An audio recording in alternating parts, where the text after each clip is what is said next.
একই দিনে জাতীয় নির্বাচন ও গণভোট ঘোষণায় জাতি হতাশ হয়েছে বলে মন্তব্য করেছেন ইসলামী আন্দোলন বাংলাদেশের আমির মুফতি সৈয়দ মোহাম্মদ রেজাউল করিম।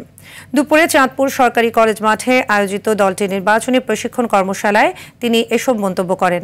এ সময় তিনি আরও বলেন, প্রধান উপদেষ্টার ভাষণ পর্যালোচনা করে পরবর্তীতে দলীয় কর্মসূচি গ্রহণ করা হবে।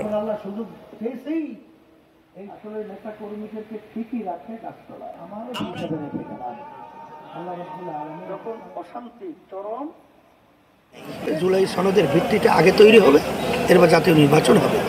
যেহেতু সরকার এখানে যেদিন নির্বাচন সেদিন গণভোটের কথা বলেছে, এটা জাতি হতাশ হয়েছে, এগুলো বাস্তব কথা।